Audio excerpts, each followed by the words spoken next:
just landed at a ranch at Corona, New Mexico. The rancher turned it over to the Air Force. Rancher W.W. Brazil was the man who discovered the saucer. What I thought was a star began coming in my direction at a very rapid rate of speed. The unidentified object, which some sources thought might be a blimp, moved slowly down the Pacific coast from Santa Monica and disappeared south of Long Beach. I saw a UFO, and it went down the river, turned right at the United Nations, turned left, and then down the river.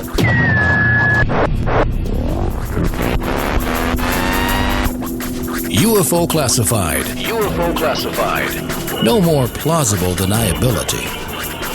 Fact, fiction, or the truth. You decide. And now, the new voice of the high desert, the hostess of UFO Classified, Erica Lukes. Well, good evening and happy Fantopia Friday. I'm Erica Lukes. Always happy to be here and to get into chat and see my people. I appreciate your support. You guys are thoughtful and kind, and each week the audience grows, and I'm getting more messages from all over the world.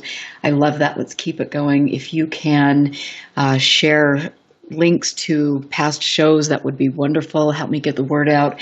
I appreciate all you do, specifically Northern UFOs, who is always right there to help me. And I thank him every time because he does a great deal to help promote the show.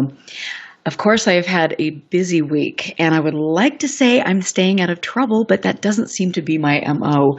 Last week, Nick Redfern was here with me in my studio, and he presented a 2-hour Men in Black lecture at the Utah UFO Archives, which was a lot of fun. We had people coming from Colorado, from southern Utah, from all over to hear Nick's presentation. And I also had a couple political figures, one being Congressman Merrill Cook, who was on the panel for the citizens hearing on disclosure.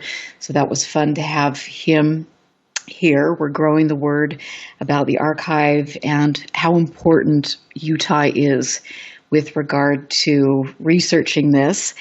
For me, as a researcher here in Utah, to get archives and any information on Utah has proven to be very, very difficult. And as my regular listeners know, I was going to be obtaining the Elaine Douglas files, but unfortunately, Mufon stepped in and took her files. We are still attempting to try to bring them back to Utah where we can continue her research. I'll let you know how that goes. But if you know of anybody in your area that has a collection, reach out, make sure it goes to a good place, because this is an important part of history. And pretty soon, if we don't have that preserved, we are going to have, the Corey Good YouTube crowd kind of running the show, and that's not where I want this to go. I don't know about you. My guest tonight, Smiles Lewis, has a passion for archiving and has done a great deal with regard to that. He is head of the Anomaly Archives, which is the Library of Scientific Anomaly. It's a nonprofit, and he has thousands of books and periodicals, and I just commend him. This is my passion. I am totally digging it. Smiles is also an audio production administrator to the Texas State Library Talking Book Program. He was the past section director for Travis and Williamson County chapters of Mufon, web designer and print publisher of ELF, Infested Spaces Journal of Possible Paradigms. In fact, Greg Bishop, I was just talking to Greg, and he was mentioning how cool that was, and I want to talk about that. He also served as a facilitator for Austin's UFO Experiencer Support Group for nearly 10 years and has spoken to a local and national radio, TV, and print media, all of the above. In '95, he spoke at the National Society for Anthropology of Consciousness Conference on the subject of UFOs as a transformative paradigm.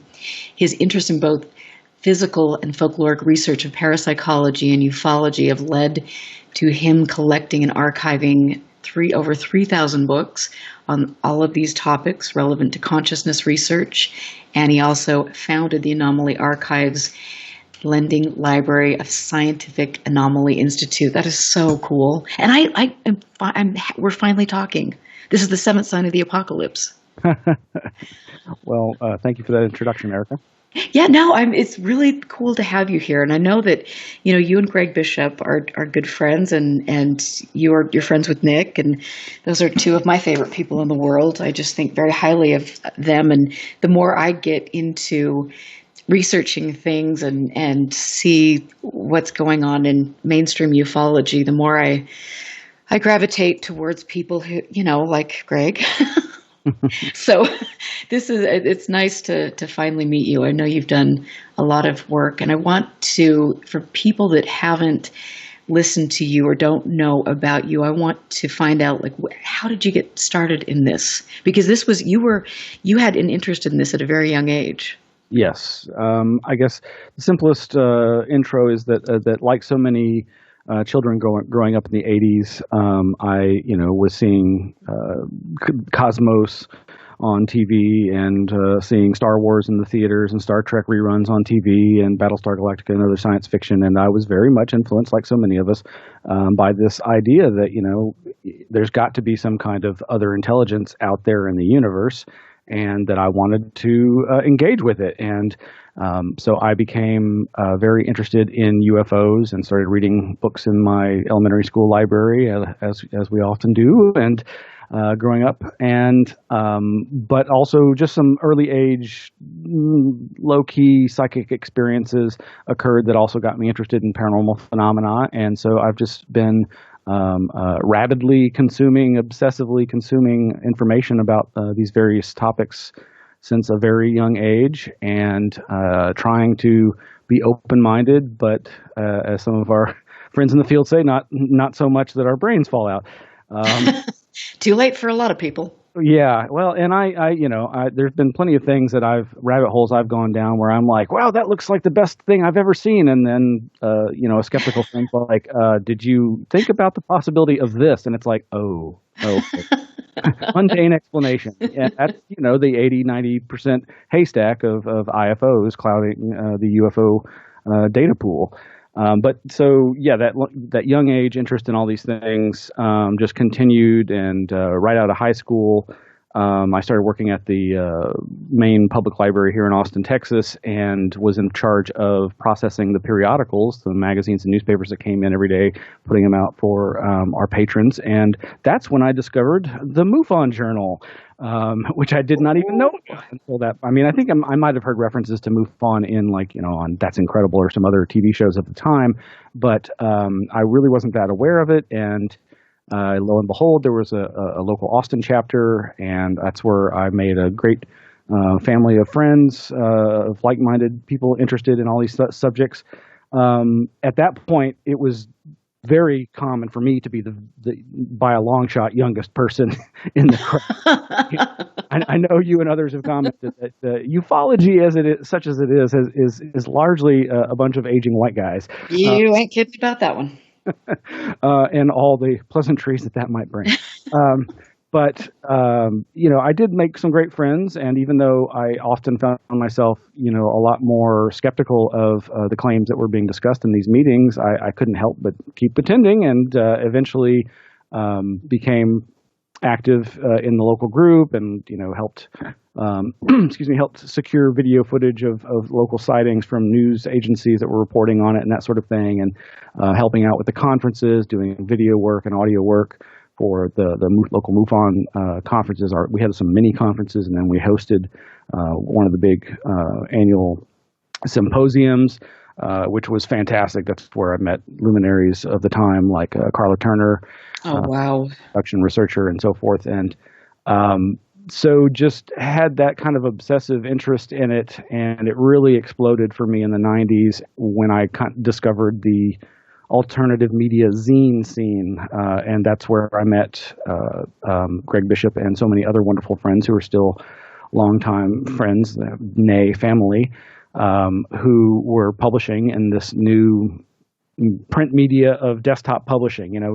Technically zines typically refer to people that like hand make or Xerox, copy and paste kind of, a home done DIY do it yourself magazines or fanzines. But with the advent of desktop publishing in the 1990s, there were people that were, using their home computers to create and print high quality zines, magazines on these various alternative media subjects: conspiracy, culture, UFOs, paranormal, psychedelia, all that. And the excluded middle of Greg Bishop, Robert Larson, and Peter Stinsel's creation was one of the ones that first attracted me, and I met them individually over time, and have been fast friends ever since. And then that's how I met other folks like Adam Gorightly and others who were doing theirs. And so, there was a local fellow who we'll come back to, named Wes Nations, who was publishing a zine called Crash Collusion, and it was more focused on like the occult and magic and psychedelia, but it also had lots of stuff on UFOs and consciousness and parapsychology. And he also, I think he already was friends with Greg and some of these other zinesters, and he showed me how to do the desktop publishing thing, because I had the bug. And so I started publishing ELF, Elf Infested Spaces, that being a play on the old Terence McKenna phrase, Elf Infested Spaces, that he used to describe psychedelic experiences under the influence of psychedelic mushrooms or DMT, which he believed, and later seemed to have some scientific backing through Rick Strassman's scientific investigations, to allow for a UFO experience on demand or something akin to it, a contacting of a quote unquote alien other. And but then the subtitle, as you read, is Journal of Possible Paradigms, not Journal of the New Paradigm, because as one of my favorite ontologists, Robert Anton Wilson, said, this new paradigm is going to be as bad as the old one. It's more about getting paradigms out of the way and or putting them on and off like glasses and filters to just kind of see, well, how does this phenomena look when I put on these glasses, and so I started that publication because I was then and still obsessed with the idea of UFOs as well. These other threads that wind through the UFO culture and mythos of mind control. And conspiracy but ELF, thus ELF, Infested Spaces, from the electromagnetic phrase of extremely low frequency, which a lot of researchers were positing as the carrier wave on which psychic information might be transmitted. There's a lot of research trying to find some kind of physical world explanation for telepathy and other psychic phenomena. But at the same time, there were all these really dark stories about mind control and government conspiracies like MKUltra, and the research that they were doing into that the CIA and the military were doing into influencing people's behavior through electromagnetic energy. And these are, of course, tropes that come up over and over again in the UFO narrative of close encounter witnesses and contactees and abductees. So I had to get all that into my own zine, which really did not last very long. I got like 3 or 4 physical issues published over the course of a couple of years, and at that point the internet began really exploding, and so I started accumulating domain names, and the first one was for elphis.net, my the online presence for that print journal. And it just goes on and on from there. Wow. I mean, and so tell me about the kookouts. Oh, okay. So so this group of kooks, this group of alt media zine publishers and writers and researchers, that mostly was folks from in the western part of the United States, between California and Texas. It sometimes is referred to as the Texufornia, as in Texas, UFO, California, kookout. Of the Illuminati, but spelled like Naughty, Illuminati. And so we, so many of us had just been basically pen pals and talking on the phone or emails. This was still back when people tended to write letters as opposed to emails. And there was the desire to get together and hang out. And a lot of these guys were, really into camping in the outdoors. So the suggestion came about to meet up face to face for the first time, and I forget when it was, but it was the mid 1990s, and we basically converged on a place in, I think, the Gila National Park in New Mexico, Gila Hot Springs in New Mexico, for the first two kook outs, that we had them in the same location pretty much, and so that was the first time a lot of us had ever met face to face, and it was fantastic. It was just one of those moments where you get to know people that you'd already kind of gotten to know, but you get to see if you can actually stand each other's presence, and I made even better friends with the folks, of course, on the long journey out there in the car, and also just sitting around the campfire telling weird stories. And I'm sure Greg has told you, and he's certainly not kept this a secret, but Greg pulled everybody's leg at one of those. I guess it was the first one.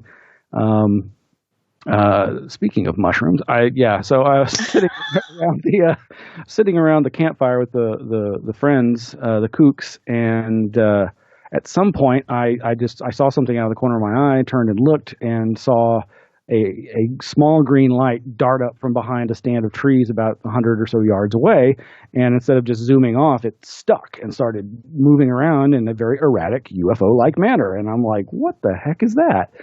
So we all start looking, and we're all at this point. Again, I was under the influence, but I'm like, I'm seeing this, and they are too.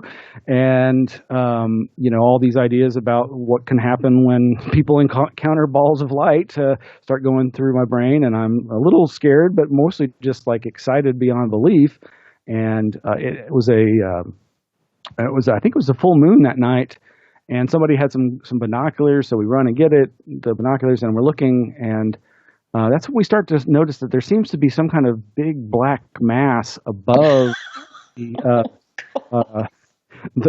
light that is literally just dancing around as if it's on a string, and at some point somebody's like, "Where's Greg?" Oh my and then that's when we noticed another light was coming through the underbrush towards us, and of course I think we had a campfire, and I think we weren't supposed to, and we were in an approved camping site. So oh dear, oh no, it's the fuzz out in the middle of the wilderness, or forestry guy or something. But no, it was Greg, and we're like, "Hey, Greg, look at that light!" But at that point we were like, "Yeah, I think we see balloons above it. There's some kind of black mass above it that seems like it's a light suspended." And we're like, "Greg, why aren't you excited about this?" And he's like, "Well, you've already said you see balloons, so whatever." And we're like, "Oh, okay." Throw him in the river.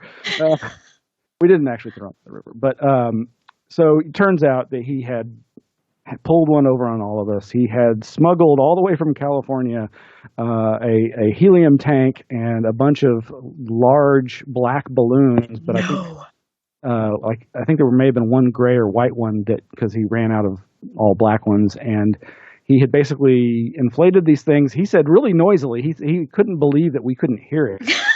Oh my god! So far away. And tied it with a fishing line and had some of those green glow sticks that you pop in. Are you kidding me? I'm not. And he actually, several years ago, he actually posted a photograph of the light that he took that night. That he posted back when he was blogging at ufomystic.com. And so, yeah, he's been public about this, and it's nothing. It's awesome. I'm so glad he did it.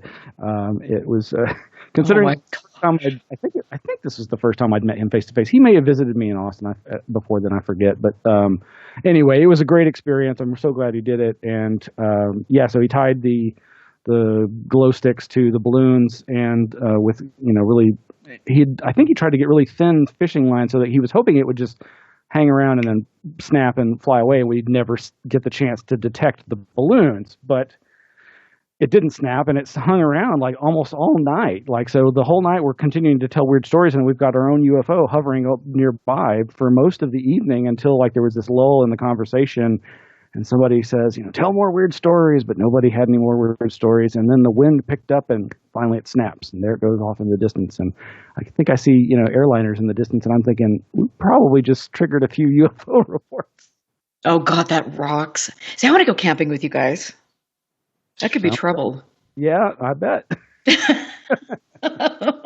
You have no idea what I'm like out camping. It's quite frightening. I kept threatening to take Nick Redfern camping, and I would have posted those videos on YouTube, but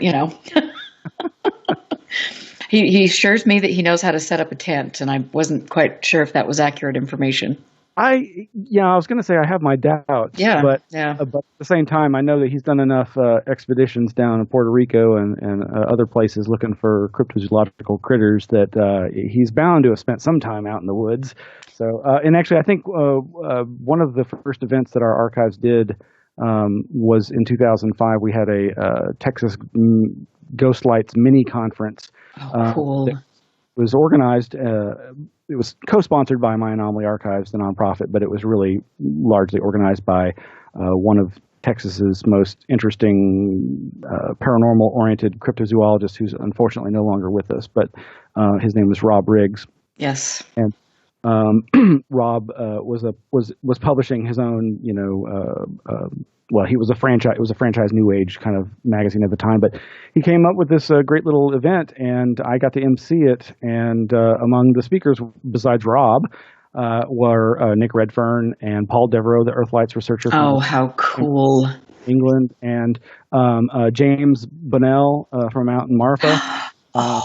And so this was all on my birthday weekend, so it was a great birthday gift. And then after the conference, which went really, really well, we all went out to East Texas to Bragg Road, the Ghost Road. No way. And did some little impromptu investigations and communed with the lights or something.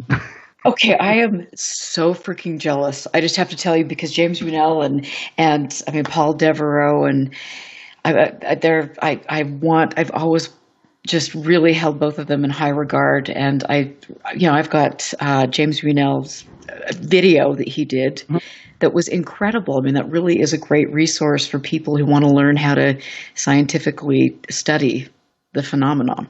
Yeah, and he's a real nice guy. He in the last couple of years donated most, if not all, of his UFO books to our nonprofit Anomaly Archives, and as well as a copy of that DVD that you're referencing. And yeah, he's one of the few people who's set up at the time permanent video and instrument observation points for the Marfa lights there out in West Texas. And has his own ideas about the nature of the lights and as being basically a natural phenomena.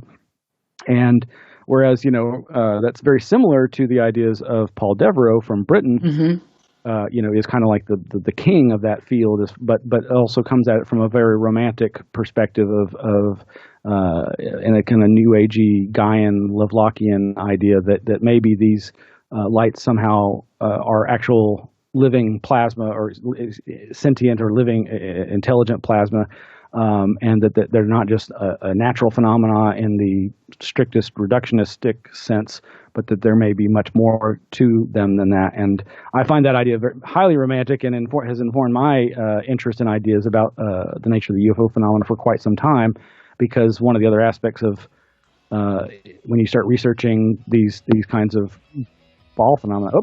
Oh, and there we go. There's the music. And I want to talk more about this because this is my favorite subject. I am Erica Lukes here on UFO Classified with Smiles Lewis. Go to Anomaly Archives. Check it out. See what they've got down in Austin, Texas. I'm kind of jealous. We will be right back. Stand by. This is UFO Classified with Erica Lukes. Erica Lukes. The phone lines are open now at 702-425-9230. That's 702-425-9230. Worldwide callers use Skype name KCOR Radio. More UFO Classified. UFO Classified with Erica Lukes on the KCOR Digital Radio Network. After this. We interrupt this program to annoy you. Time to stand up and dance your ass off. The Grind, nightly and exclusively on the KCOR Digital Radio Network. Come on, it's kind of hot. This is how we do every day. We be grinding, and if you want to come and text us, if you love them enough to turn off your music and pretend like their music is your music. This is Mommy's jam. Then surely you'll check nhtsa.gov/the right seat to make sure they're in the right car seat. Let's play it again. Check today at nhtsa.gov/the right seat. Brought to you by the National Highway Traffic Safety Administration and the Ad Council. Here's what happened on the last episode of Three Guys, No Ties. Close. I don't know what's more dumbass, him losing his license or that this was on the front page of a major news outlet. It's a huge story, and of course we're going to cover it here on Three Guys No Ties. It's not, but it looks ridiculous, and so you want to look. You clicked on it, right? We got it, don't we? I saw the same thing. As soon as I saw it on your computer screen, I wanted to see what that story was. So it's even newspapers are doing clickbait. Three Guys, No Ties. Wednesday nights, 7 to 9 Pacific on the KCOR Digital Radio Network. It's great. I think it's great. It's great. The all-new KCOR Digital Radio Network. Great. Make a note of it. It's great. Toxins are everywhere, from the air we breathe to the food we eat and the water we drink. In a world where 80,000 known toxins and heavy metals threaten our very existence, how are you going to protect yourself and your loved ones? Introducing Pure Body Extra Strength, the world's first colloidal zeolite that helps trap and remove toxins as well as heavy metals from your body that are messing with your memory, clarity, sleep, and focus. Don't just take our word for it or the testimonials from our thousands of happy customers. Check out the hundreds of articles and case studies on the National Institute of Health website proving zeolite's powerful ability to remove toxins. For a limited time, listeners to KCOR will receive 10% off their first order. To get started, go to trypurebody.com and enter promo code RADIO10. Again, that's trypurebody.com. Toxic junk is all around us, but now you can take back control of your health and protect yourself by detoxing with Pure Body Extra Strength. You'll be on your way to sleeping better, thinking more clearly, and feeling more energetic. Go to trypurebody.com right now and get started today. You're listening to UFO Classified with Erica Lukes, where the truth isn't hidden beneath the black lines of a Sharpie. That's the craziest thing I've ever heard. To be on with Erica, call 702-425-9230. That's 702-425-9230. Worldwide callers use Skype name KCOR Radio. Radio contact. Share your thoughts on the show on Twitter by using hashtag KCOR. Or head over to the live chats at KCORradio.com. The audience goes nuts. And now, your host of UFO Classified. Are you ready? Erica Lukes. Erica Lukes. Well, hello again. I'm Erica Lukes here with Smiles Lewis, and he is a person who's been researching this his entire life. My favorite subject. I have become very passionate about archiving and preserving history, and I know that I will learn a great deal from Smiles, and I will talk about the importance of historical preservation in a little bit. But when we left off, we were talking about a great meeting that you held, Smiles, in Austin, Texas, with some of my favorite people. And James Bunnell has always been a kind of a hero of mine. He's you don't hear about him a lot. And that's unfortunate because the books that he has written and that DVD, like I was mentioning, those are some of the best things that I have in my collection. So that's really cool. And so with the ball of light stuff, I mean, what is your, I mean, we know there are car lights, I mean, we know that there are all sorts of different rational explanations, but then you look at Norway and Project Hestelin and you wonder, is there something more to this? I know I do. Yeah. No, that's one of those living laboratories that I've always been fascinated with over there. Unfortunately, have not made it over across the pond to check it out firsthand. But I do think it's a salient point that I often harp on, that all human civilizations have felt they were in contact with alien others, and that that contact was often in the form of balls of light that they ascribed some sort of intelligence to. And, while I understand skeptics' quick reaction that, that's just, projecting our own expectations onto this naturally occurring phenomena and interpreting it as being intelligent, I think that there's some actual fire where there's smoke in this case. But that's the nature of like folks like Greg and the people I can count as my friends who are interested in this phenomena. It's like, yes, they may be skeptical about, so much of it, but they think that there's a core phenomena that implies and seems to indicate that there is some kind of alien other attempting to contact us and interact with us.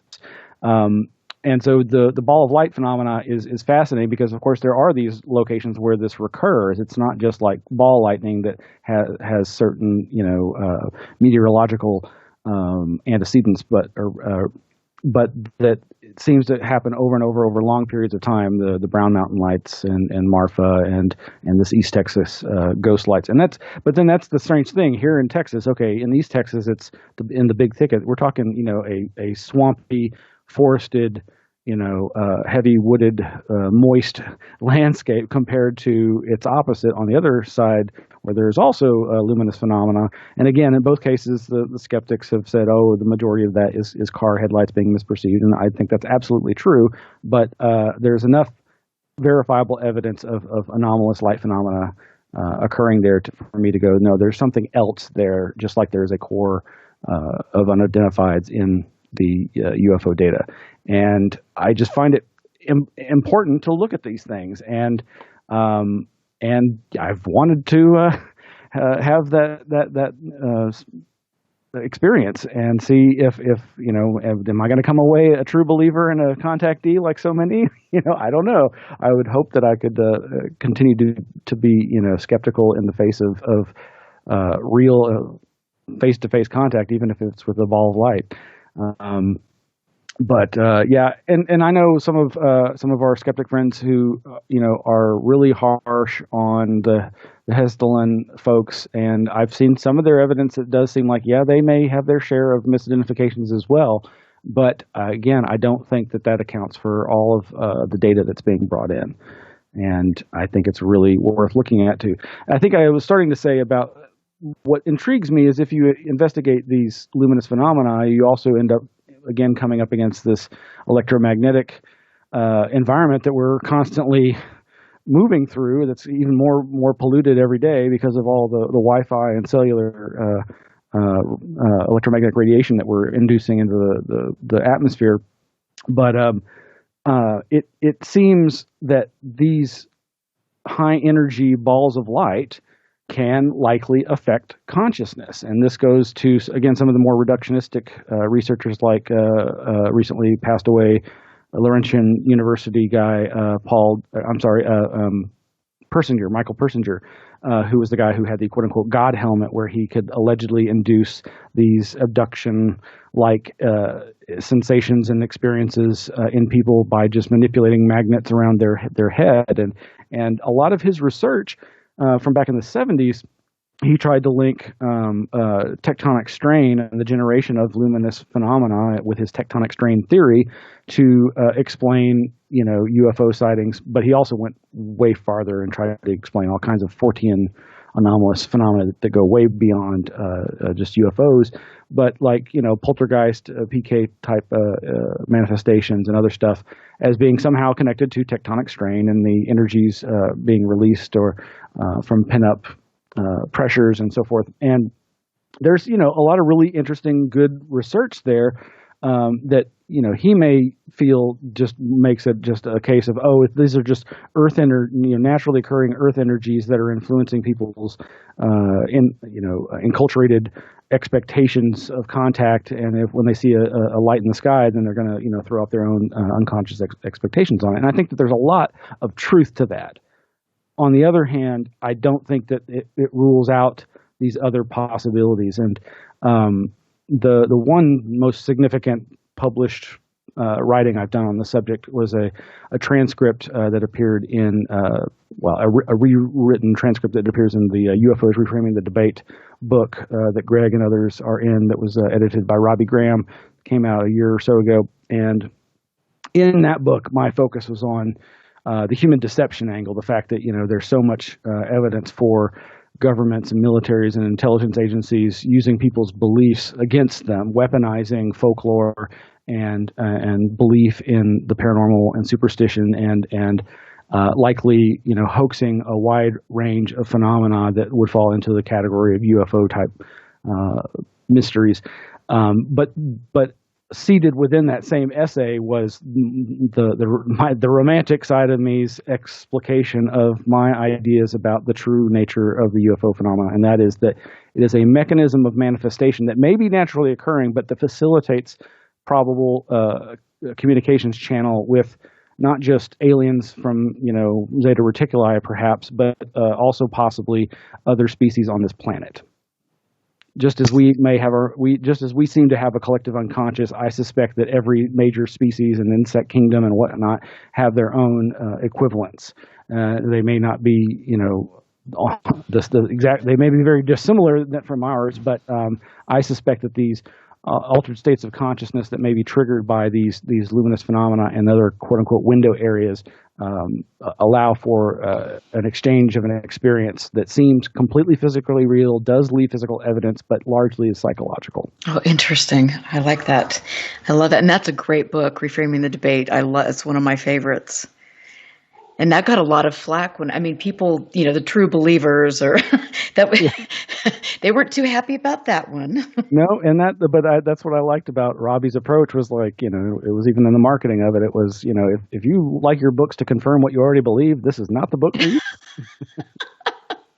And that's important. It's like I go to so many of these conferences and, as you know, and you've researched, this whole field has been manipulated with, I don't know what, we need to get into that a little bit more, but I just am, people are being told that it's A, B, C, and D, and then they're following these kind of cult leaders and people that are always on the lecture circuit and they're always trying to reinvent themselves and kind of promoting a lot of garbage. And I think that those understanding that nobody knows what this is. I wonder when and where and why the extraterrestrial hypothesis came into being. Was that something that perhaps was inserted into the narrative to distract? What are your thoughts on that? Well, I think it occurred naturally, but I do think certain powers that be saw the value in it for, as they say, perception management. And just as politicians know the power of getting everybody distracted with one story so that everybody's not looking at this other story, that I think that there's a lot of misdirection that happens in the UFO field. But yeah, the idea of an extraterrestrial threat and the idea of uniting humanity against that threat does seem to be one of the earliest ideas expressed by very famous people over time, politicians and scientists and military people particularly. And there's just a number of noteworthy people, and I'm drawing blanks on their names at the moment, but it's all in the essay. And there's been this recurring theme of all these world wars and conflicts amongst us humans would evaporate if only there was some outside alien threat, as Ronald Reagan said on I think no less than 3 different occasions. And but I think it's more often for just really down to earth espionage reasons. I think that the UFO field has often been utilized, and that's one of the things that fascinates me about the perhaps one of not the shortest lived Mufon director. That would be the Mile High Club guy, but but I'm thinking Dave of McDonald, yeah. Yeah, but the former he's the youngest guy that ever was in the position, I think, and James Carrion. Yeah. But because of his background, he's a hammer and he sees nails. He was in the intelligence SIGINT arena in the military and with Russia, I guess Russian language skills, and so he looks at the UFO phenomena and I think it rightfully sees, because he's done a lot of good research, that there seems to be have been a lot of utilization of UFO stories and whatnot for tracing lines of communication, both electronically and as well as just the actual the human intelligence spread of information, and that some of these stories may have been used as part of espionage programs to out moles or to find out where leaks are happening and that sort of thing. And that's one of the areas that Greg did great work with his book, Project Beta, and with his friendship ongoing with Bill Moore, much derided by the rest of the UFO community because, well, he lied to their faces, and then he told them he lied to their faces. Yep. But as Greg says, he's never lied to me. That being Greg, and he does seem to have just been one of these people who is like, well, I have a serious interest in finding the truth, and I'm gonna go ahead and get my hands dirty and risk being lied to by these powers that be to try to get some inside information. And unfortunately, I don't think he ever got much of that, but his efforts definitely helped us. In hindsight, look back and see how these beliefs can be manipulated for, again, these kinds of espionage reasons. But and I have to just interject here, because I think that for some reason people don't have a clue that would be happening today, and I don't get that.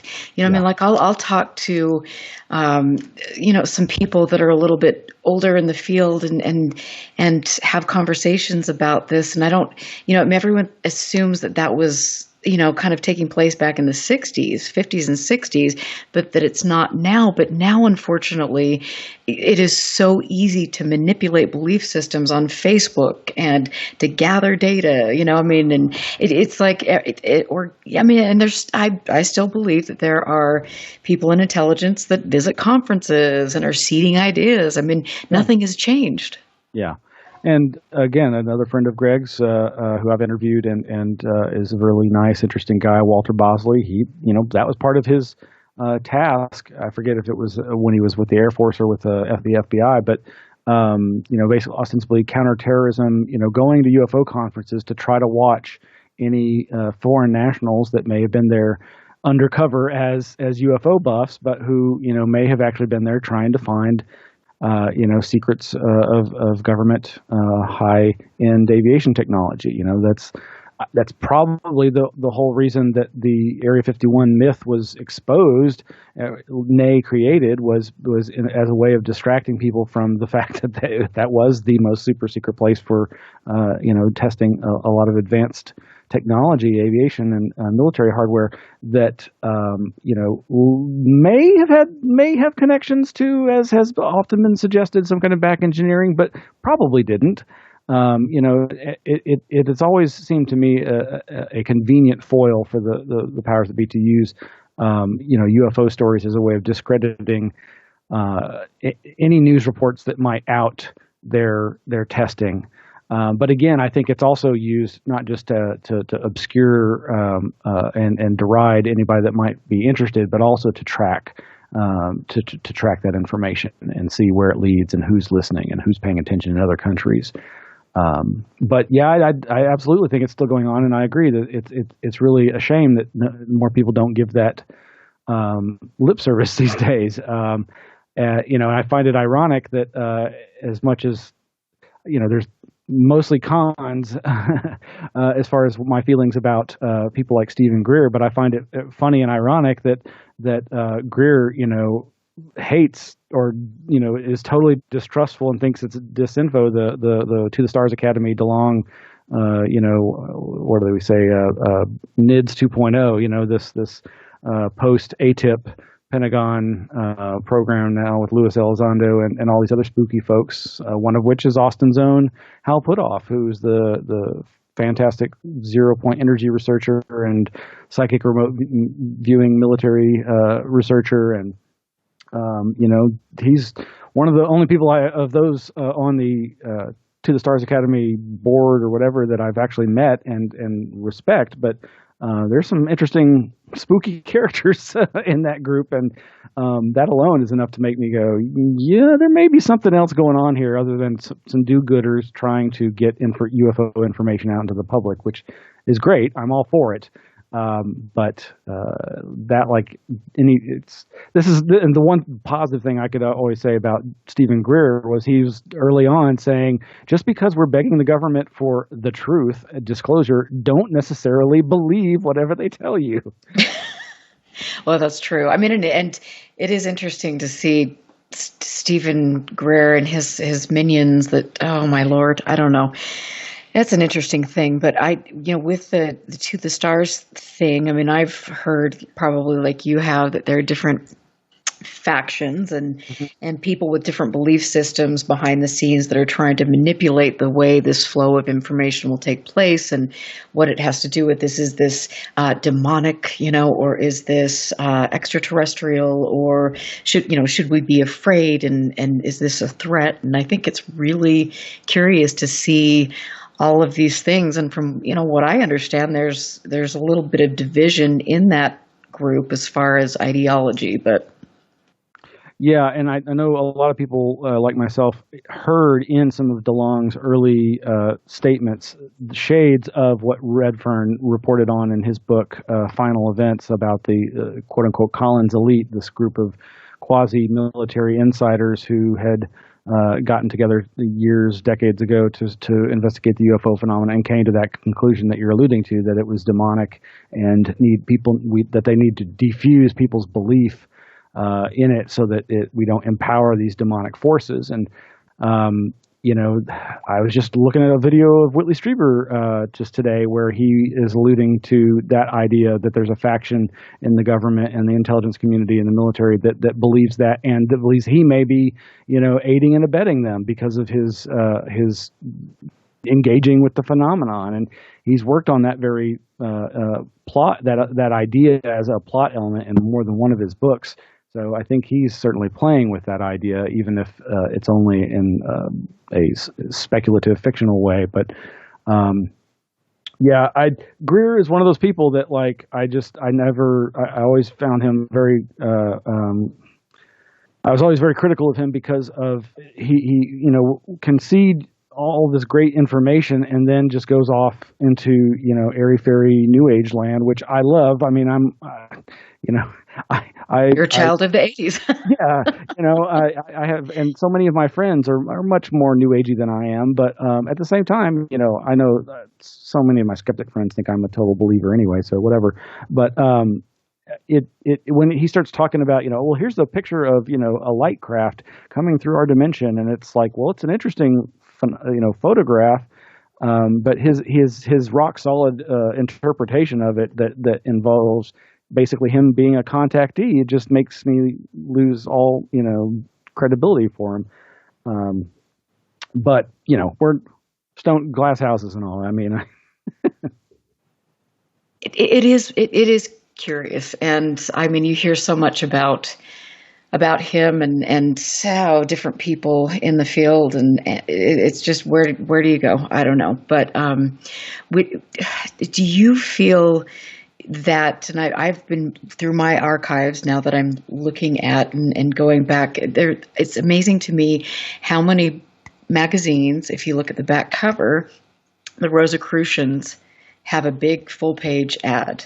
And there are a lot of white supremacist undertones in some of the articles and some of the groups that sponsor this, and this has been historically the case. What are your thoughts on that? Yeah, there's anytime you get into like theosophical areas and the Blavatsky influenced occult metaphysical ideas, they're very widespread, and while there may be some actual interesting relevance to them, as Valet and others have pointed out, there's a lot of potential there for abuse and the ideas of superior races and hierarchical structure. And it's the thing, like with the people channeling the Ashtar command, it's like it always sounded so militaristic to me that it didn't seem very enlightened. But at the same time, in my Gaian ideas about the UFO phenomena, imagine that in the ecology that we live in, the environment is itself hierarchical. There are things that feed off of other things, and there's always been this undertone of superiority in the contactee literature that's always been troubling to me, and a lot of the New Age literature. And again, Vallée is one that's been warning about this for a long, long time, and he was spot on. Nobody really saw it coming the way it did, but like Heaven's Gate and so many other groups where it appears that while there may have been some government intel operations at play there, so maybe some kind of CIA MK Ultra thing, that's just speculative until somebody finds some actual physical evidence. But the time and time again, these UFO cults can turn deadly and dangerous. And but yeah, and especially during the 90s with Bill Cooper and the wedding of the right wing militia movements and becoming interested in the UFO phenomena, and but it goes much further back to William Dudley Pelley and these other early fascists in America that were getting interested in UFOs and the contactees and the UFO phenomenon and couching their own nasty ideas into this new space age mythology. And but there's, again, some of that I wonder how much of that was naturally occurring and how much of it may have been instigated by certain groups in the power structure. So see, and that to me is really, really fascinating, and not enough people talk about that. And I think that's unfortunate, and that's one of the main reasons why this field is such a cluster.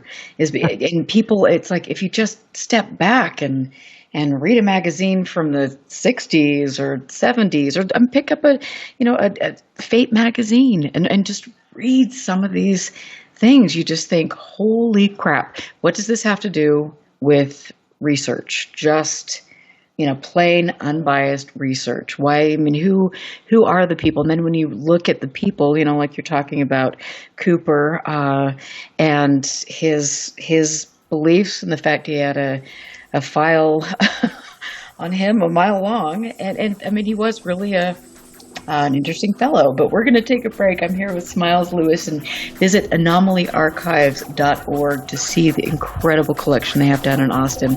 We will be right back, and you can bet the best is yet to come. Listen very carefully. This is Houston. Say again, please. Houston, we've had a problem. This is UFO Classified, live every Friday night, 4 p.m. Pacific, 7 p.m. Eastern, exclusively on the KCOR Digital Radio Network. The truth is out there, just waiting to be discovered. And now, if you will, accompany me on a journey to the future. For more information on the host of UFO Classified, Erica Lukes, upcoming guests, as well as links to the past shows, visit her website at ufoclassified.com. UFO Classified. UFO Classified. This is KCOR Las Vegas, home of the Digital Radio Network, broadcasting from a shack just south of Area 51. Wait, that doesn't exist. This is the KCOR Digital Radio Network. Now for the news.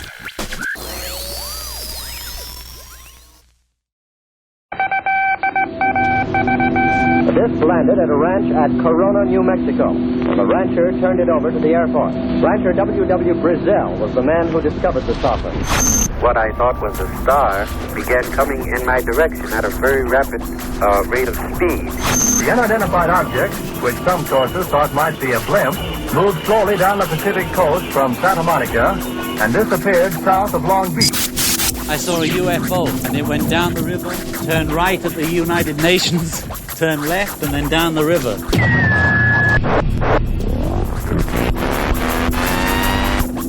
UFO Classified. UFO Classified. No more plausible deniability. Fact, fiction, or the truth. You decide. And now, the new voice of the high desert, the hostess of UFO Classified, Erica Lukes. Welcome back to the second half of UFO Classified. I'm Erica Lukes. Again, I'm always happy to be here and to see all of you, Libertas, Doug Down Under, all of you in chat. And I really have to say that I have the most respectful audience on the planet. I appreciate the thoughtfulness, the respect that all of you show when you're in chat. That's really cool. And you ask brilliant questions. So thank you. I also want to give a shout out to Tina Marie, who is the producer of my show and station manager. She's incredible, and I love how dedicated and professional she is. That's very cool. I'm happy to be on this network. I am here tonight, with someone who is as passionate about preserving history as I am, and that is important.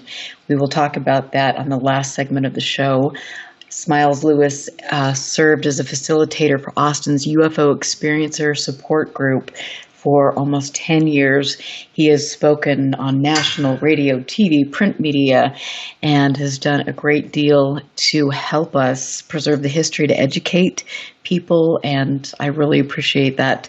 So welcome back again. It is really, really good to talk to you. I'm having so much fun. And before we left off, we were talking about, Bill Cooper and some of these people that kind of came into the field and then went off the deep end, really. Yeah. And so, continue with that, because I think this is, as much as this doesn't have to do with the actual phenomena itself, this is important because people like this are manipulating people's belief systems, and I don't think that's necessarily a healthy thing. Yeah, and of course, there are those that argue that it's the phenomenon itself that's manipulating people, that there's a lot of manipulation going on there. There's been a number of abduction researchers who've posed the theory or idea that for whatever reason the phenomena sows dissent, or in some cases engineers relationships to, and John Keel and others, felt that the phenomena often had a very negative impact on witnesses, and it's certainly the case that seeing a UFO, having especially a close encounter, the closer, the weirder often, and that can be a real significant life-changing experience. And so, the phenomenon itself may, cause, if somebody's already unstable, to become even more unstable. But that's a vastly different thing than what you were starting out with, which is this idea that either the powers that be are somehow manipulating these UFO groups and individuals, or I think there are cases that do seem, to my mind, probable instances of carrying on of the CIA's MK Ultra type programs, and the use of various techniques, from subtle, just using information to lead people in certain directions, to actual mind messing with people's minds in more overt ways, towards ends that may have to do with agendas, again, that have nothing to do with UFOs. But that is all speculative, and I think that's one of the most important things that people in the UFO community can say, is when they're speculating versus when they are expressing what they think is scientific fact, or something that they have good hard evidence for. My evidence for those wilder speculations about manipulation of the UFO community and people's beliefs is largely dependent upon just the preponderance of evidence in the form of the CIA MK Ultra files and the many different subprograms that existed across the United States and in other countries like Canada and elsewhere, where we know for a fact that they were doing all kinds of things related to manipulating people's beliefs, whether it be through psychedelics delivered surreptitiously, to probable use of electromagnetics to affect people's minds. And of course, again, these same tropes and themes go hand in hand with the contact and experiencer narratives of contactees and abductees and other encontrants of the phenomenon. And it really does muddy the waters, because it can be very difficult to, weed wheat from chaff. And when, is this just somebody's, there are so many cases where somebody can seemingly have a full-blown abduction experience, and it was all triggered by their misperception of Venus as a UFO. On the other hand, I have no doubt that there have been drone technology used to seed UFO sightings, and convince people that they saw something extraordinary when in fact it was just all a ruse, kind of like our friend Greg's little. Oh, there.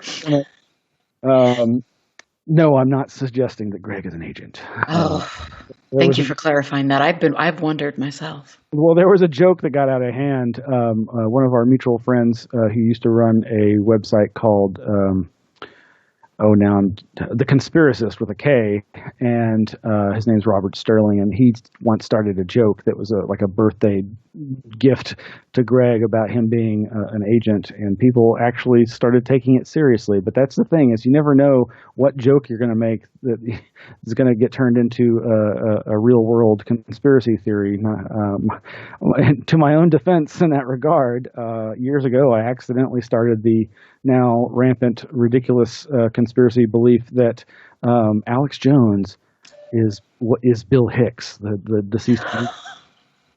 Long story. Anyway, I apologize to the Hicks family for ever making a joke that now apparently is some people's actual belief system. It's crazy.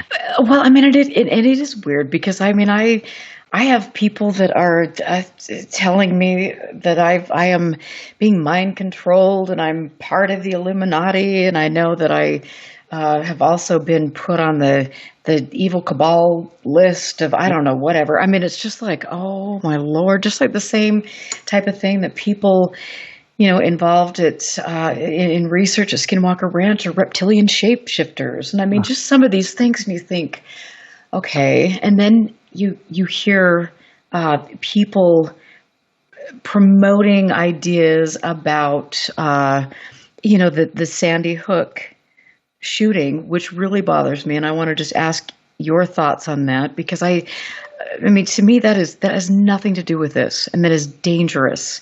And to promote ideas like that when you've got grieving families is reprehensible.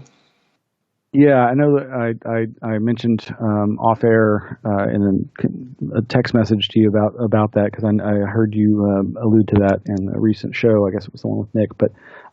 I am a survivor of a mass shooting. I don't feel particularly traumatized by it, but of course at the time it was pretty intense and scary. I was about 8 or 9 years old.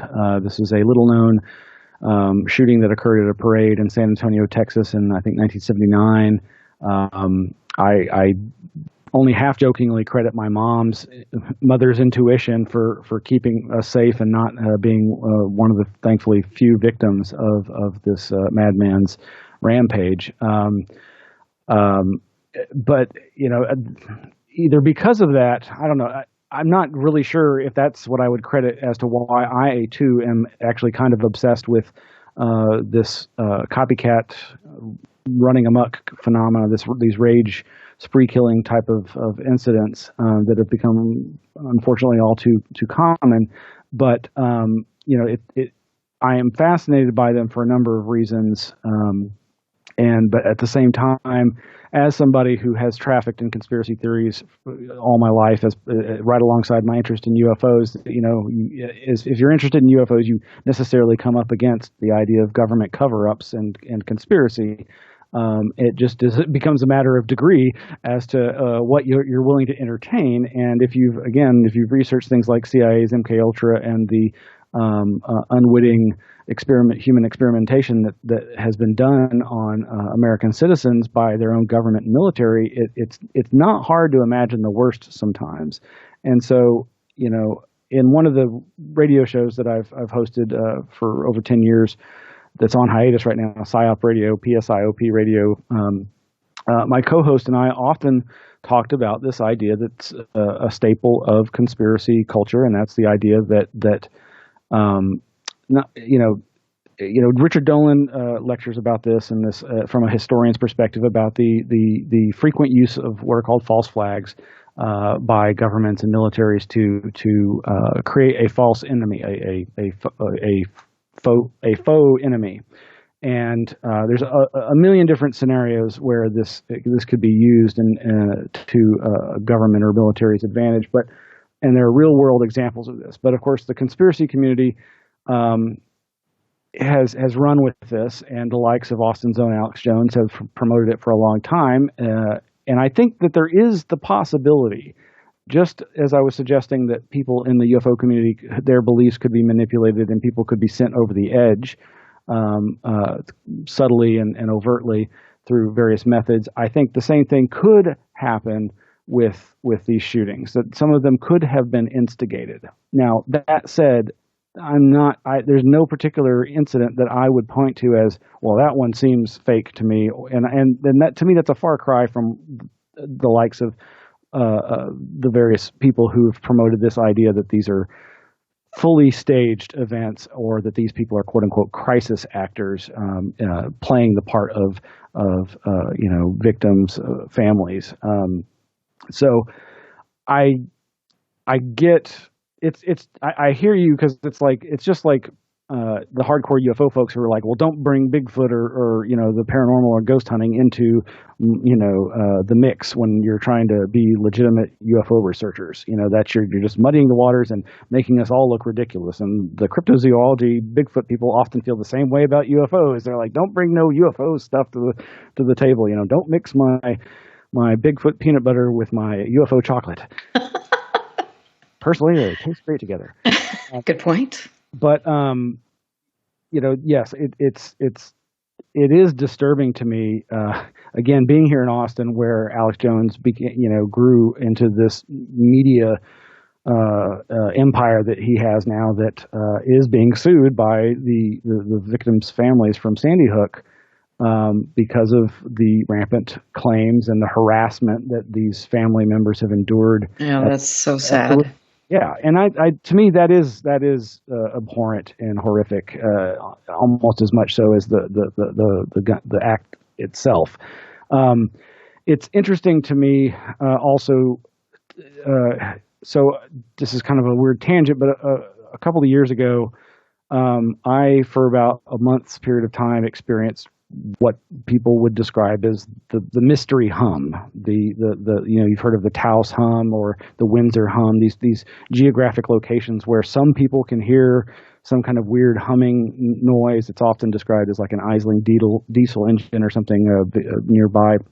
And this sound actually does come up in a lot of different UFO contexts, not least of which is, I think you've interviewed Greg Long, and he did a book on the Yakima Indian Reservation, the wealth of UFO cases and some Bigfoot cryptozoology cases, and also some mystery hum cases that centered around the Pacific Northwest and Yakima reservations. And anyway, in researching this experience that I had, and which I was already somewhat familiar with the mystery hum phenomena from growing up in the 80s and 90s. But come to find out that among the documents released by the Sandy Hook law enforcement in the wake of that shooting, they released a whole bunch of documents of things they thought were relevant to the investigation of the case. And buried inside of,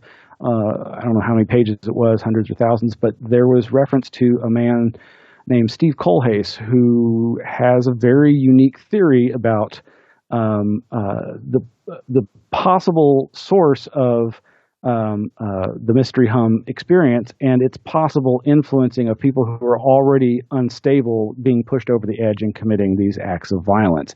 And he lives very close to Sandy Hook and had, in the weeks or months before, been in that neighborhood and recorded what he thought was evidence of the hum. And so he submitted his research to the Sandy Hook law enforcement, and they weren't saying they endorsed it, but they included it in their report. And that idea is basically that gas pipelines, these natural gas pipelines that crisscross our country, can create the fluid of the gas moving through them can create this resonant sound that some people can hear, and under certain circumstances could become quite unbearable. Now, that's a controversial theory, but it may have more relevance than we know. But far afield from the study of UFOs, but at the same time, there's a lot of great weird mystery noises associated with UFOs too. Absolutely. Absolutely. Mystery noises abounding, and also underground noises, which I think are fascinating. But I want to, because there's so many things I want to ask you, but I wanted to broach the topic of people coming into the community that are, that might maybe have some sort of motivation, we're not quite sure what, but that hide behind anonymity. And for me, when I first got into this and I was working with MUFON, one of my tasks was to do the MUFON radio show and interview Jaime Maussan, because he was speaking at a MUFON symposium. And so I agreed. I'm thinking, okay, this will be a good challenge. And so I spent a considerable amount of time trying to interview Kurt Collins, trying to interview people that had opposing ideas on what was going to be presented in Mexico. And I spent almost every day on the phone with Jaime, and he would send me reports that his scientific team were coming up with research papers and different things. And so when I did the radio show, I was trying to present both sides. And I wish that was still available online, because it was a really interesting show. But it was at that point in time, maybe a little bit before, that I began to become aware of a faction of people that really didn't take too kindly to me.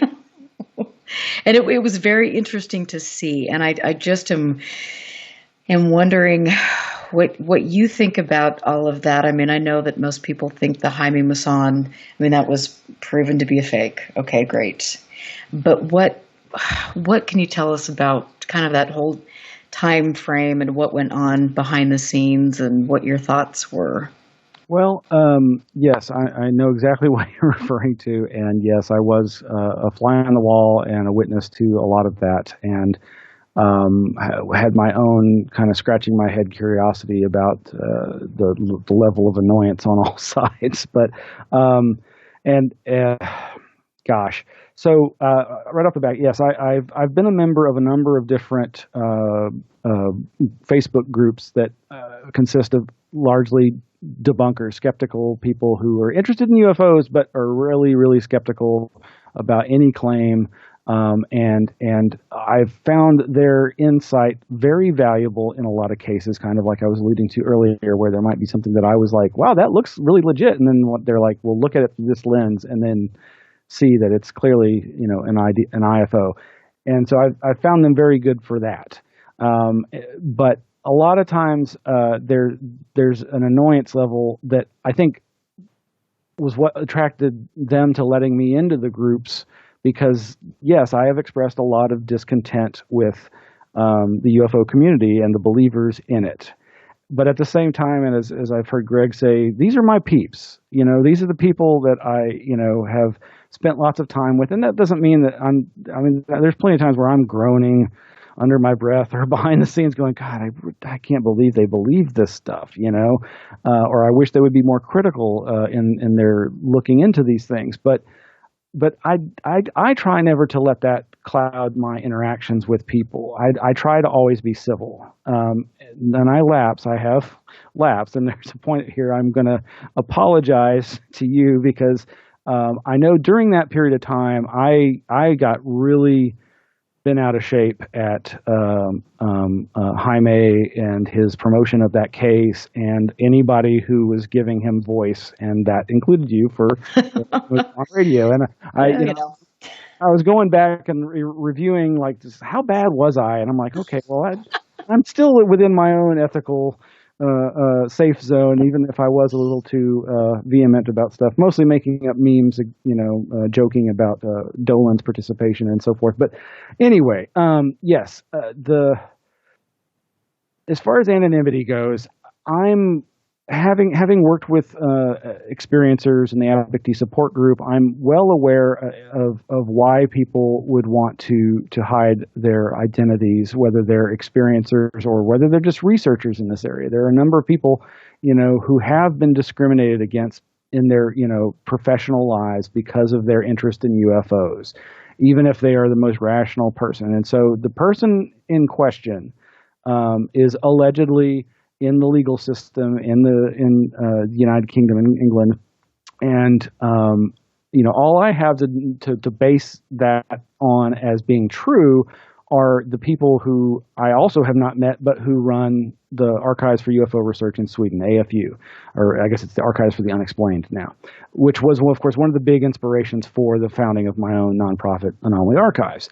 And those people have met this person face to face many times, and I try to judge this person by their work, and I think that has been exemplary. And I've seen you say so as well publicly, when in the aftermath, trying to come to terms with this.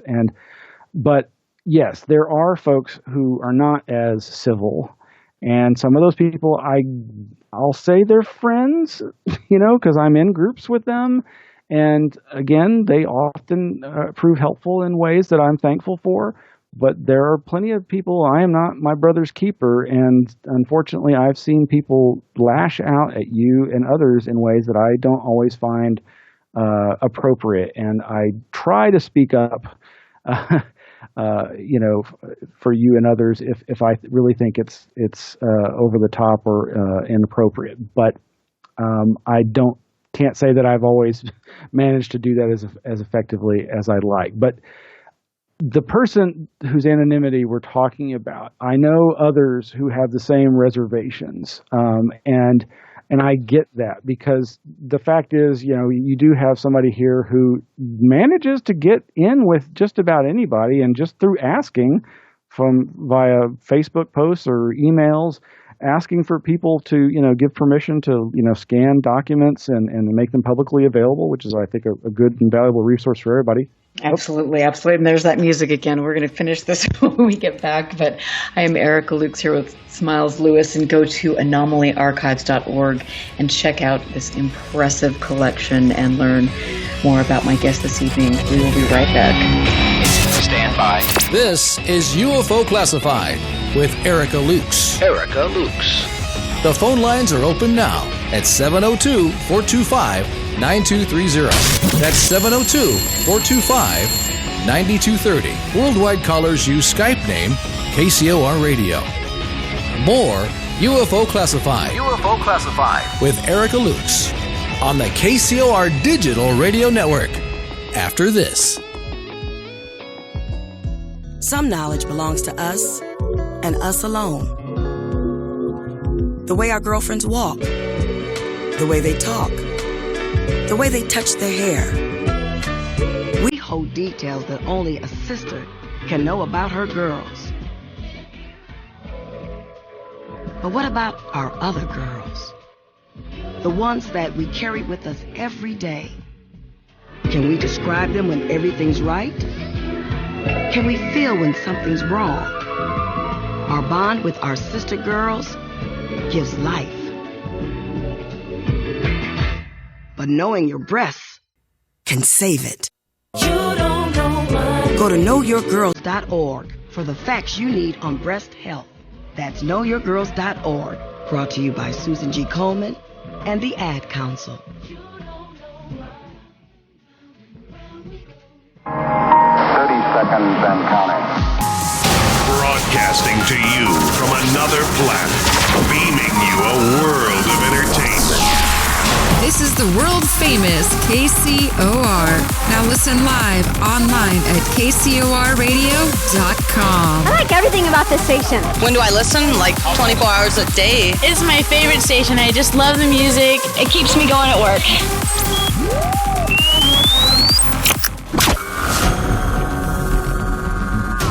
There is a world outside that which we live in, a realm where fact and fiction collide.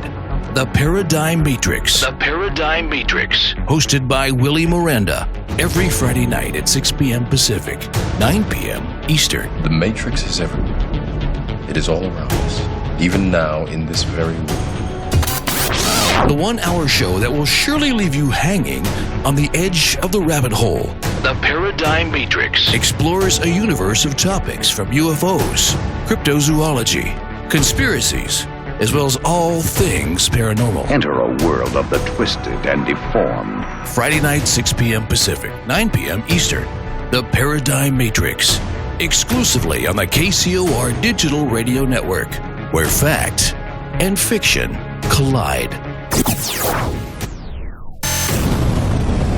great. I think it's great. It's great. The all-new KCOR Digital Radio Network. Great. Please make a note of it. It's great. If you love them enough to sit through their favorite boy band with them, then surely you'll check nhtsa.gov/the right seat to make sure they're correctly buckled in the back seat. Brought to you by the National Highway Traffic Safety Administration and the Ad Council. You're listening to UFO Classified with Erica Lukes, where the truth isn't hidden beneath the black lines of a Sharpie. That's the craziest thing I've ever heard. To be on with Erica, call 702-425-9230. That's 702-425-9230. Worldwide callers use Skype name KCOR Radio. Radio contact. Share your thoughts on the show on Twitter by using hashtag KCOR.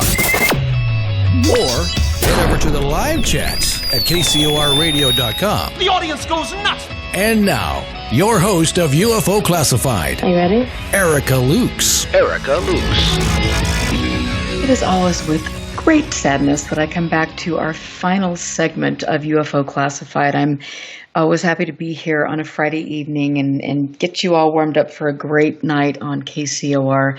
Again, a big thanks to Tina Marie for running a great station. And I'm looking out at all of my friends in chat, and I want to say hello, Tracy, who came to Nick's meeting, which was fantastic. Tracy is one of my dear friends here in Utah, and she's a paranormal investigator. I think the world of her and her husband. But I am here tonight with someone that I've wanted to talk to for a long time, and I will say that after what I had been through at the hands of a few nasty people that didn't want to call me up or get my side of things, I was very hesitant to reach out to my guest, but because of Greg Bishop, who I respect and adore. And he said, Smiles is the greatest guy. Just talk to him. And I reached out, and I'm really, really happy I did, because he is. And I respect his work a great deal with regard to preserving history and his lifelong passion of this and looking at both sides of an issue and not falling down. I mean, if he fell down a rabbit hole, he was willing to get back out and have both feet on the ground. And I really like that. So Smiles, I mean, welcome. Thank you. We've had a lot of interesting conversations this evening, and we were talking a little bit about a certain person who wishes to remain anonymous, which is understandable. We all have witnesses and people who are definitely afraid to risk their professional careers. I mean, for all of us, I have a professional career in a very conservative state. And so for me to come out and talk about my UFO research was, it was a difficult decision for me to make. I mean, there are many scientists around the world that also face the same scrutiny. Do you come out? How do you broach this topic? So I just, I have to say, I think if you are an archivist or you're doing a specific thing and not trying to ruin the reputations of other people, then that's great. You can be anonymous. But when you're going above and beyond to hurt people and you don't have the cojones to say who you are, that's a problem. Well, from our off-air communication, you are likely privy to things that others aren't, and of course, you went through this yourself. And as I was saying off-air, I think a lot of it stems from people's the negative aspects of social media and the internet, where we're not looking at each other face to face and seeing the harm that we can do so easily. it's so easy to read things into text on a screen and misinterpret stuff, but it's also equally easy to really have a powerful negative effect on people and hurt them through text. And I know there's probably examples that go beyond that too, because I think you were saying that there was threats made by certain people, and that's obviously never allowable. But I do think that a lot of people let the worst parts of themselves out through the internet, and as I was kind of apologizing for myself, I let it get the best of me, and in expressing my frustration with Jaime and anybody promoting the Roswell slides, I was lashing out at Whitley Strieber and Linda Howe because of some of the things that they were suggesting about this alleged alien body that, as far as I'm concerned, was absolutely the mummified body of a Native American child. And but yeah, it's complicated. I believe you're aware of some stuff that I have yet to see the data on myself, but I hear you, and I'm glad that we were able to get beyond any differences and become friends. And that's and I appreciate that, and thank you, and I know it's hard, and I mean, every day that I research this, I'm just thrown for a loop, and I've been very critical of people and organizations because of my personal experiences that can be documented in some of these things, and it's easy. We all want the best. Well, not all of us, but I mean, I think that you and I want the best for this subject, and we want real answers, and it is an incredibly difficult subject to navigate for multiple reasons, and it manipulates you, and it chews you up and spits you out, and it's oh God, I tell you, I mean, I should really honestly have multiple therapists and probably lots of different prescription medications. So, you've started your own archive now. Yes, and I have been so lucky. Like, I started my archive about 5 years ago, and I started, purchasing periodicals and in books, just amazing things. And then, because of my friendship with Jen Aldrich and Barry Greenwood and different Fran Ridge, different people in the field, Keith Chester, they have, Keith Chester specifically was the first one who really sent me a considerable amount to add to my library. Okay. And it was just, I mean, he sent me a message and just said, hey, what's your address? I've got a box I want to send you. And I opened it up, and I was just like, what? I mean, here's a, Firestorm that is, Ann Dreffel's signature written to Keith. And I'm just like, oh my gosh. I mean, it was so amazing. And so then, Fran Ridge sent me things. I mean, I paid to have to get these, but they were very incredible. And Jen Aldrich, I mean, I just have, and Barry, I mean, oh my gosh, I can't believe what I have. And it's like, I go in there and I pick up some of these publications or some of these research files, and I just, like, to me, and I'm sure you do the same thing, it's like, I just think, who held this? Yep. Like, what, this is it's more than a piece of paper. This is a person's life, and it has to be respected and carried on. And I mean, there's never a day that I don't learn from everything I have. Yeah, and that's part of why I founded my own nonprofit archive and lending libraries. I was accumulating these things faster than I could read them, and I wanted to make them available to other people since I couldn't read them all myself as much as I wanted to. And as I mentioned, the AFU in Sweden, the Archives for UFO Research, Archives for the Unexplained, and there are a number of like parapsychology-oriented libraries here in the United States, but there's very few like UFO-specific. And technically, our archive is not UFO specific, but because it's a reflection of me and the other contributors who are all interested in UFOs. That's mainly what it focuses on. But I'm so glad to hear that there's now a resource like your own there in Utah, and I can't wait to continue networking. And that's one of the things that I think. Well, it's funny.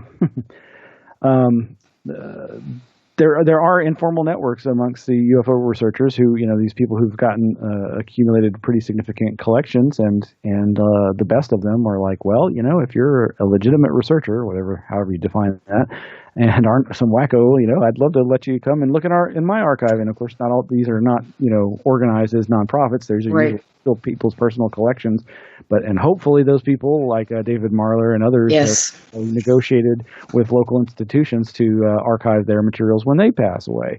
And it is amazing. I am not an accredited librarian, but I've worked in libraries of one variety or another throughout my adult life, and I definitely would say I'm a bibliophile. I just love being around lots of books and information, and it is important to me to preserve this stuff, because this is one of the most significant questions of humanity's existence. Is are we alone, and what are the limits of human potential, and thus my interest in parapsychology, anomalous cognition, psychic phenomena, and it's winding through the lore of UFO contact. So talk about what are some of the most this really special collections that you have, really unique. Well, so one of the old MUFON higher-ups, Tom Dooley, contacted me about, I guess it was 4 or 5 years ago, and he facilitated through his connections with the Sweetex and others associated with the UFO Research Coalition, which was like people from CUFOS, FUFER, and MUFON. All the old school UFO groups had this UFO Research Coalition, and they occasionally would fund different projects. And some anonymous donor facilitated the donation of the Bob Gerard collection to my archive, and doubled our size with that one collection donation. And Bob Gerard was a famous rare book collector and seller who published a zine catalog called Arcturus Book Service, where he would write legendary, infamous reviews of the books he was trying to sell, and also published his own material, his thoughts on what the nature of the UFO phenomena was. And so we were grateful to get this vast collection. It was like 80 boxes, and we're still cataloging it. We ran out of space at our old location, but at our new location we've got enough space so we can finally finish unpacking and cataloging it. But in that collection is not just UFO books, but in the UFO section are a lot of rare first edition UFO and contactee books, as well as just books that only ever saw one print run, and trying to think of some of the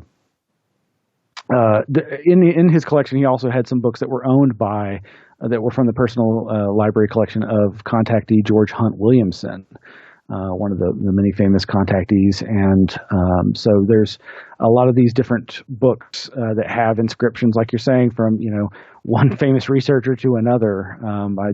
We've recently been acquiring some of Bob Durant's collection. He was an advocate for the Roswell crash being something anomalous, and he was also involved with cryptozoologist Ivan Sanderson's group Situ, the Society for the Investigation of the Unexplained, and we've been acquiring his collection. And among the books there, there'll be an inscription to him from the author of this, that, or the other book in this collection. And we've in the Gerard collection, we've also got books that are from the 1600s. These are books that are hundreds of years old now. Those aren't UFO related, but they're part of his archive, because he was trying to assemble a sort of entirety of human knowledge in one location, and we're never going to quite live up to that. But we do have right around 5,000 books now, and about half of that is lending library, and the other half is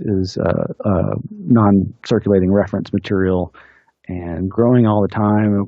We've got about 3,000 periodicals cataloged, and still have hundreds, if not thousands, more to go.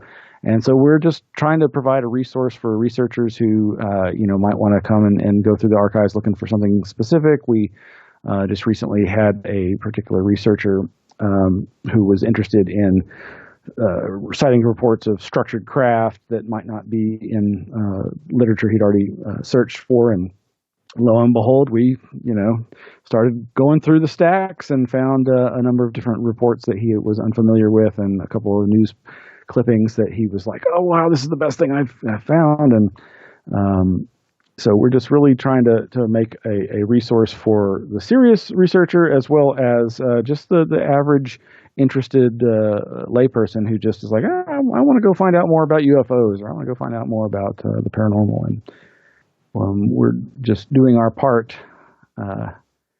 to accumulate and preserve that. I love that, and I think this is like I've mentioned on so many of my shows and earlier in the evening. I mean, if each of you who are listening tonight can find out in your specific area where you have researchers, and if you can get a hold of them or their families and make sure that their files go to, Anomaly Archives, to Barry Greenwood, to Jan Aldrich. I mean, reach out and make sure that these files are getting to places where they can be preserved and scanned and made available to the public, because we're on the verge of really losing an important part of our history that can teach us lessons so we don't have to repeat the same thing again and again. Yeah, absolutely. Learn from history so that we don't repeat the mistakes. Is that possible? Yeah, and that is, there is so much reinventing of the wheel. There's a lot of researchers who end up, doing the same things over and over again. That it's like if they had a central place that they could go to and go, oh wait, somebody already did that legwork, I don't have to repeat that. But then there has been so much hoarding and clutching of data. It's mine. I'm not going to share it with anybody. And that's why I do respect when folks try to make stuff publicly available. And, of course, trying to be conscious of copyright and intellectual property and all that. That's something I'm very aware of, given my day job, where we're, empowered by the government to usurp people's intellectual property in the name of providing books for the blind, So. Yeah, right. Well, I mean, and absolutely. But I have to say that this hoarding of data and game playing. I mean, that was absolutely apparent with the Elaine Douglas files, which was just stupefying to me. But then, you have researchers who are sitting on important information that could carry things forward, and I don't get, I don't understand, what that's about. And I remember I had Dr. Richard Haynes on my show a couple times, which was a great honor to have him here, but we had a private conversation, and I was thanking him for being so open with me and teaching me things. And he said, Erica, my professors and mentors said that you have to stand on my shoulders to become better, and you have to stand on mine and learn from what I've learned. And I thought that really meant a lot to me. And I think that that's the way we should all approach this subject. And it's critical. It's I have so much information. I'm not going to write, books on every possible angle to everything that I have in my archive. So I don't need to hoard it. I need to share it and get people in there with different ideas and mindsets to have a dialogue about this. Yeah, and I like that from what I've heard of your activities with this new archive, having it also as a lecture and event space too. I think that's a really good thing. And we just had our big open house last month and had Nick Redfern give a lecture, and I and other representatives of the other organization I'm associated with gave brief introduction overviews of our nonprofits and what our mission and goals are. And then after Nick's lecture, we had our holiday party, and so people got to hang around and eat and drink and be merry for the holidays, and it was really a fun time was had by all. But we've got a nice space where we can have a good sized crowd for lecture events, and then we've got the research space itself where people can come and walk through the aisles of the archive and take stuff and have a place to work on it. And we're going to hopefully keep expanding. The location that we're at now, it looks like there's going to be other spaces coming available in the building that we're in. So hopefully, if all goes well over the next few years, we can continue to expand into other spaces in the building that we're in. And we're right downtown in Austin, Texas. Oh, I love Austin. I'm glad you do. Don't move here. No, you can. What are you trying to say? I'm saying there's too many dang people moving here. Yeah, but I'd be moving there with my big book collection, so we could merge book collections. I mean, I'm just saying. That'd be awesome. So yeah, it's we're just constantly being referenced as the best place to move in America, and it's like, oh my God, I can hear the hordes coming.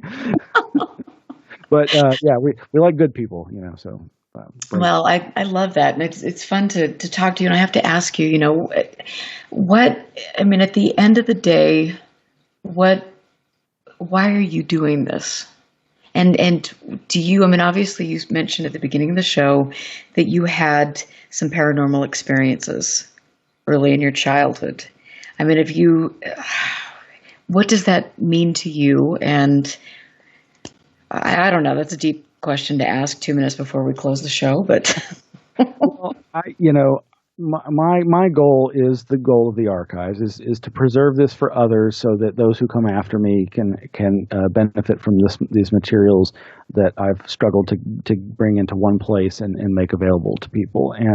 And hopefully, before I pass it on and pass on to some other realm, if there is such a thing, I hope to find a few answers myself to the meaning of life and the nature of reality and the nature of human existence. And, all that aside, as much as, we talk about focusing our eyes on the sky and wondering about alien others, it all, to me, does, at the end of the day, come back down to just being good to each other. And this, as we've discussed, this milieu of the UFO community isn't always any better than the rest of humanity at getting along, but we can do better. And I think that there is, at the heart of the UFO phenomena, there is this desire to transcend the ordinary and the petty arguments and disagreements, and to try to establish something more positive and long-lasting than just the same old wars and fights and bickering that have plagued humanity for so long. And it is my experiences from my childhood, and still occasionally to nowadays, with synchronicity and seemingly possibly psychic phenomena that range from in high school having a dream switching experience where my best friend had my dream and I had his, and to a sense of telepathy or telepathy with my mom, who was a single mother raising me, and who I was really close to, and who, like I said, may have kept us from being killed at that parade shooting. Because she, after looking for a place to sit, we finally sat down, and she's like, let's move somewhere else. We're going to get sunburn if we sit here. And I was so angry at her, but thank you, Mom, for not wanting us to get sunburn, because we moved across the street, and it turns out the people who sat where we did were the ones that got killed. Oh my gosh. So it's the weird world that makes me go, there's more to it than just what science and the powers that be tell us is real. You can feel it in your bones when something strange or synchronistic happens, and I just think that we can make a better society, but that can be done without focusing on UFOs. But there's just enough interesting stuff there that I think it's worthy, and it could actually be very liberating. There could be technologies here that will enable humanity to go to some next level that's not wherever those Heaven's Gate people went to. Right. Well, that's another show. But I mean, thank you. And those are really beautiful comments. I think that's why, at the end of the day, that's why we're all, well, I mean, both of us are here. So many of my listeners, I mean, the people that I respect and care about who are relentless about this subject, pursuing everything, because there is something really profound and meaningful and something that's touched my life and your life. And I don't know what it is. I don't know what it means, but I'm sure having a fun time most of the time looking into it and meeting people like you. So thank you very much for being on the show. And I want to just tell my listeners, please go to anomalyarchives.org to learn about this beautiful collection. If you're in Austin, find out about it. You can also donate. Really great stuff. I didn't even talk about some of the things that you've got, but I will have you back. So thank you. I'm Erica Lukes. Stick around for a great night on KCOR. I will be back next Friday, and I'm sure I'll have more exciting information for you. Have a wonderful night. Be safe, and we'll catch you next week. Listen very carefully. This is Houston. Say again, please. Houston, we've had a problem. This is UFO Classified, live every Friday night, 4 p.m. Pacific, 7 p.m. Eastern, exclusively on the KCOR Digital Radio Network. The truth is out there, just waiting to be discovered. And now, if you will, accompany me on a journey to the future. For more information on the host of UFO Classified, Erica Lukes, upcoming guests, as well as links to the past shows, visit her website at ufoclassified.com. UFO Classified. UFO Classified. This is KCOR Las Vegas, home of the Digital Radio Network, broadcasting